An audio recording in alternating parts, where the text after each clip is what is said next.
સુરતમાંથી 14 જેટલા નકલી ડોક્ટરોને પોલીસે ઝડપી પાડ્યા છે. તો આ ટોળકીને નકલી ડિગ્રી આપનાર સુરતના નામાંકિત ડોક્ટર રસેશ ગુજરાતી અને અમદાવાદના બીકે રાવતની પણ ધરપકડ કરાઈ છે. ગુજરાતમાં નકલીની બોલબાલા જોવા મળી રહી છે. ગઈકાલે કચ્છમાંથી નકલી ઈડીની ટીમ ઝડપાયા બાદ હવે સુરતમાંથી 14 નકલી ડોક્ટર ઝડપાયા છે. સુરત ઝોન 4 પોલીસ દ્વારા કાર્યવાહી કરવામાં આવી છે. સુરત પોલીસે આ સાથે જ 1200 જેટલી નકલી ડિગ્રી પણ જપ્ત કરી છે. સુરત ઝોન 4ની ટીમે 14 જેટલા બોગસ ડોક્ટર ઝડપ્યા છે. પોલીસ તપાસ દરમિયાન અન્ય બોગસ ડોક્ટર મળી આવે તેવી શક્યતા છે. મુખ્ય આરોપી જાણીતા ડોક્ટર રસેશ ગુજરાતીની પણ ધરપકડ કરવામાં આવી છે. સુરત પોલીસ દ્વારા અમદાવાદના બીકે રાવતની પણ ધરપકડ કરવામાં આવી છે, જે બોર્ડ ઓફ હોમિયોપેથીનો ડાયરેક્ટર છે. આ તમામ પાસે 1200 જેટલી બોગસ ડિગ્રીના ડેટા પણ મળી આવ્યા છે. તો ભીમ.com ગુજરાતની વેબ પોર્ટલ બતાવી રજીસ્ટ્રેશન કરતા હતા. હાલ તો આ મામલે વધુ તપાસ હાથ ધરાઈ છે. सूरत शहर में माननीय एचएम सर, डीजी सर और सीपी सर इनके निर्देशन से जो फर्जी डॉक्टर हैं जो बिना डिग्री के या गलत डिग्री के साथ में प्रैक्टिस करते हैं, उनके लिए इंफॉर्मेशन मिला कि पांडेसरा पुलिस स्टेशन विस्तार में 3 डॉक्टर के बारे में इंफॉर्मेशन मिला कि वो उनकी डिग्री फर्जी है और यहाँ पे वो एलोपैथिक दवाओं की प्रैक्टिस कर रहे हैं. तो आरोग्य विभाग की टीम के साथ में शशिकांत मिश्री महतो, ये प्रिंस क्लिनिक करके चलाता है, दूसरा सिद्धार्थ कालीपद देवनाथ और तीसरा डॉक्टर जो है वो पार्थ कालीपद देवनाथ.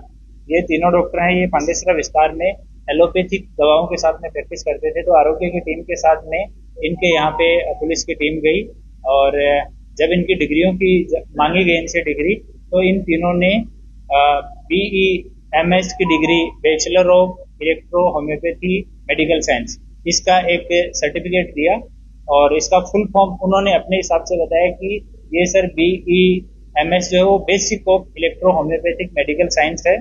और बाद में जब आरोग्य की टीम ने बताया कि इस तरह की कोई डिग्री गुजरात सरकार के द्वारा अधिकृत कोई भी विभाग नहीं देता है, ये डिग्री है वो बोगस है, तो डॉक्टर से पूछताछ की गई कि आपने ये सर्टिफिकेट है ये कहाँ से लिया. तो उन्होंने बताया कि यहाँ रसेश गुजराती करके हैं डॉक्टर, और वो लंबे टाइम से ये जो है बहुत सारे डॉक्टर ऐसे हैं जिनको उन्होंने इस तरह की डिग्री दी है. और उसके बाद में जब इन तीनों डॉक्टर से पूछपरछ करने के बाद में उनका स्टेटमेंट रिकॉर्ड किया गया. जो वहाँ से मिला वो एलोपैथिक दवाई है वो पंचनामा में रख के और कब्जे किया गया. उसके बाद में रसेश गुजराती को यहाँ पे जाके उससे पूछताछ की गई और सर्च की गई. तो वहाँ पे भी जब रसेश गुजराती के यहाँ पे उसके ऑफिस में गए तो बालाजी कृपा सोसाइटी पालनपुर जगात नाका रामदेव रोड पे रहता है. वहाँ पे रजिस्ट्रेशन फॉर्म्स मिले, आई कार्ड के साथ में इस तरह के सर्टिफिकेट मिले 7, खाली सर्टिफिकेट जो प्रिंट करने के लिए थे वो 5 मिले, अलग अलग सर्टिफिकेट उनकी जीरोक्स 15 मिली और मेंबरशिप रिन्यूअल के फॉर्म 8 मिले. तो डॉक्टर से पूछताछ की गई कि आप ये BEMS का सर्टिफिकेट या डिग्री ये किस तरह से देते हो, किस तरह से ट्रेनिंग करवाते हो. तो रसेश गुजराती ने अपने स्टेटमेंट में बताया कि वो पहले यहाँ गुजरात में 90s में उसने BHMS का कोर्स किया और पहले 1-2 ट्रस्ट के साथ में लेक्चरर तरीके काम किया. होम्योपैथी में उसने लेक्चरर बना, फिर एक ट्रस्ट के कॉलेज में वाइस प्रिंसिपल बना, फिर प्रिंसिपल बना. उसके बाद उसने धीरे धीरे उसमें ज्यादा उसको बेनिफिट नहीं हो रहा था, तो इलेक्ट्रो होम्योपैथी के बारे में उसको पता लगा और रसेश गुजराती शार्प है तो उसने इसके बारे में स्टडी किया. तो उसको पता लगा कि भारत सरकार या राज्य सरकार कोई भी इसके बारे में किसी तरह का रूल है वो कोई पब्लिश नहीं किया हुआ है, कोई रूल रेगुलेशन से इलेक्ट्रो होम्योपैथी जो है वो बाहर है. तो इसने एक अहमदाबाद के डॉक्टर हैं बीके रावत, उनके संपर्क में आया ये. फिर इन दोनों ने मिलके पहला जो इनिशियल कुछ लड़कों को 5-7 लड़कों को जिसका नाम इनको भी नहीं पता है, उनको प्रॉपर तरीके से इलेक्ट्रो होम्योपैथी के बारे में बताया. 3 साल का कोर्स था पर लगभग 2 साल में इन लोगों ने उनको ट्रेन किया और इलेक्ट्रो होम्योपैथी की दवाई देना, क्या क्या रोग का उपचार हो सकता है वो सिखाया. जो 4-5 डॉक्टर को इन्होंने बना के मार्केट में भेजा तो उनका अनुभव ये आया कि कोई भी आदमी पब्लिक के जो लोग हैं वो इलेक्ट्रो होम्योपैथी की दवा लेने के लिए कोई भी पेशेंट नहीं आता है.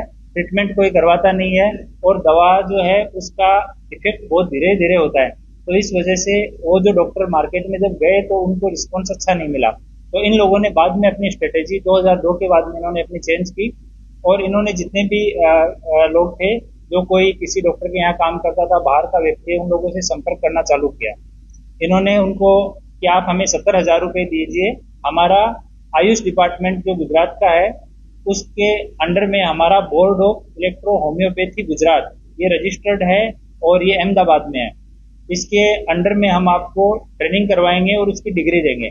ये ट्रेनिंग 2.5 साल की ट्रेनिंग देंगे, ये सब महज दिखावा था। इनके पास कोई इंफ्रास्ट्रक्चर नहीं है ट्रेनिंग देने का, सूरत में भी नहीं है, अहमदाबाद में भी नहीं है। ये 70,000 रुपए किसी से 60, किसी से 70, मौका मिला तो 80 भी अलग अलग आदमियों से लेते थे। लेने के बाद में उनको 10 से 15 दिन में वो डिग्री प्रिंट करके ये लोग दे देते थे और साथ में रसेल जो है वो यहाँ पे उनको गारंटी देता था कि तुम लोग कहीं पे भी जाओ, एलोपैथिक, होम्योपैथिक, आयुर्वेद जो प्रैक्टिस तुम्हें करनी है तुम आराम से प्रैक्टिस कर सकते हो। एसएमसी, पुलिस, आरोग्य ये कोई भी तुम्हारे ऊपर हाथ नहीं डालेगा, इसकी मेरी जिम्मेदारी है। तो ये उनके बीच बीच में घूमता रहता था और उनको एक रजिस्ट्रेशन सर्टिफिकेट ये लोग प्रिंट करके देते थे कि ये हमारे बोर्ड का रजिस्ट्रेशन सर्टिफिकेट है, इसके बाद में आप अधिकृत हैं कहीं पे भी प्रैक्टिस करने के। तो वो सर्टिफिकेट की वैलिडिटी ये लोग रखते थे कि जैसे 1 साल की वैलिडिटी का दिया तो उसके रिन्यूअल के बहाने से 5,000 रुपए से लेकर 15,000 रुपए तक ये पर डॉक्टर का 1 साल का वसूलते थे। और उस कोई डॉक्टर अगर ना बोले कि मैं ये नहीं दे सकता हूँ या कोई जांच पड़ताल करने की कोशिश करे तो उसको अलग अलग तरीके से ये लोग धमकाते थे। अभी एक डॉक्टर आया है जिसको तो इन्होंने कि तुम्हें मार देंगे इस तरह की धमकियां भी दी है। पर इनिशियल फेज में ये लोग प्रशासन का, आरोग्य विभाग का इस तरह का नाम लेके कि तुम्हें बुक करवा देंगे, इस तरह की धमकी